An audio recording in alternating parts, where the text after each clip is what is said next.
It began as one of Africa's most inspiring love stories.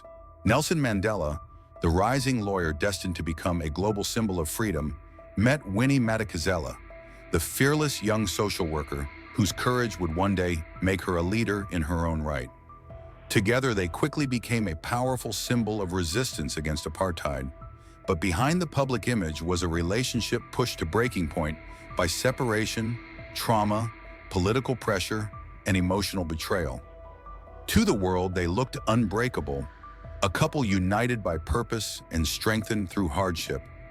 Yet the private reality was far more fragile and far more painful. As the struggle intensified, their marriage began to carry the weight of an entire nation. Every choice was politicized, every word was scrutinized, and every emotion was filtered through the demands of a revolution. The pressure on their union was unimaginable. Even their moments of joy became rare and shaped by fear, secrecy, and the constant threat of state violence.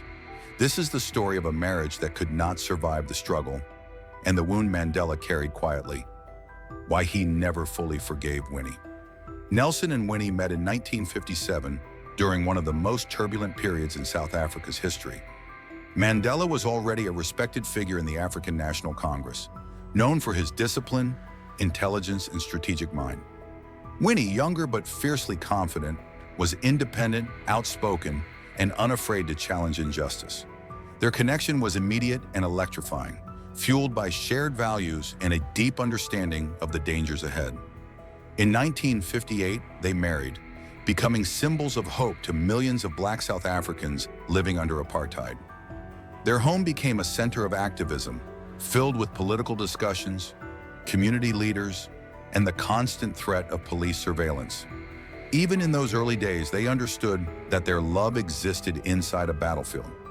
Though their bond was strong, the political fight surrounding them was stronger and more consuming than imagined. It was only a matter of time before the struggle began to tear them apart. On August 5, 1962, Nelson Mandela was arrested, and everything changed. He would spend the next 27 years in prison. During that time, Winnie was forced to raise their children alone, while enduring relentless harassment from the government. She was repeatedly arrested, tortured, placed in solitary confinement, and banned from speaking to the public. The state targeted her because they knew breaking her spirit meant weakening the entire resistance. Despite this suffering, Winnie became a symbol of defiance, carrying Mandela's name like a banner for the oppressed. But the emotional distance created by prison was devastating. Letters were censored and delayed, visits were infrequent and deeply monitored, and meaningful conversation was nearly impossible. Mandela became an icon behind bars, shaped by discipline and reflection. Winnie became a fighter shaped by brutality, loneliness, and constant terror. Prison slowly transformed them into different people, and though they didn't realize it at the time, their marriage began to unravel long before Mandela ever left his cell. As the struggle intensified in the 1970s and 1980s, Winnie emerged as one of the most influential women in South African resistance politics. Her fiery speeches inspired millions, and her refusal to compromise made her a hero to youth movements and township activists. She became a symbol of raw anger against the apartheid regime, someone who represented the pain in the fight of ordinary people. But her growing influence also brought controversy, accusations of militancy, internal conflicts within the ANC, and the actions of the Mandela United Football Club, a group of young men who served as her protectors, caused public concern. Many of these reports were exaggerated or planted by the apartheid regime to divide the movement, but others were rooted in real events. Mandela received news of these controversies from behind bars. Some stories he dismissed as propaganda, others he found deeply troubling. Slowly, he began to wonder whether the struggle had changed Winnie into someone he no longer recognized. During Mandela's long imprisonment, rumors surfaced about Winnie's personal relationships, including emotional connections with a younger lawyer and other activists. Prison officials deliberately fed Mandela these stories as psychological torture, knowing they would wound him more deeply than any physical hardship. They understood that attacking his marriage was a way to break his spirit. When Mandela was finally released in 1990, the truth, or parts of it, could no longer be avoided. Winnie had formed bonds during his absence, and the marriage he returned to was not the one he had left. For Mandela, after nearly 3 decades of isolation, this was an emotional blow he carried silently. The sense of personal betrayal collided with the knowledge of the hell she had endured. It created a wound far more complex than simple anger, a mixture of hurt, understanding, and irreversible change. Mandela's release in 1990 was celebrated around the world. But inside the Mandela household, the reunion was fragile. Mandela and Winnie had evolved into entirely different versions of themselves. Mandela believed in reconciliation, diplomacy, and negotiation, approaches shaped by years of reflection in prison. Winnie believed in continued confrontation, shaped by violence, trauma, and constant persecution. Their leadership styles clashed both publicly and privately. Mandela sought unity. Winnie demanded justice. Mandela wanted peace. Winnie wanted accountability. The emotional gap between them widened, erasing the intimacy they once shared. Mandela tried to protect Winnie's image, even as their relationship grew colder.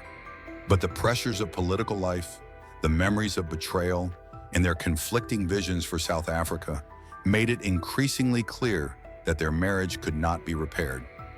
In 1992, Mandela announced their separation, one of the most painful decisions of his life. Although he still cared for Winnie, he could no longer ignore the emotional damage and political conflict between them. In 1996, Mandela initiated divorce proceedings. He described the marriage as broken beyond repair. Winnie refused to attend several court hearings, arguing that their bond was spiritual and could not be dissolved by legal documents. She believed that no court could erase decades of shared struggle. But in the end, the court finalized the divorce. Nearly 40 years after their love began, their marriage came to a quiet and sorrowful end. It was a moment of human tragedy at the center of a political triumph. Mandela maintained respect for Winnie throughout his life. He never humiliated her publicly, never denied her contributions to the struggle, and never dismissed the suffering she endured. But those close to him revealed a truth he never shared in speeches.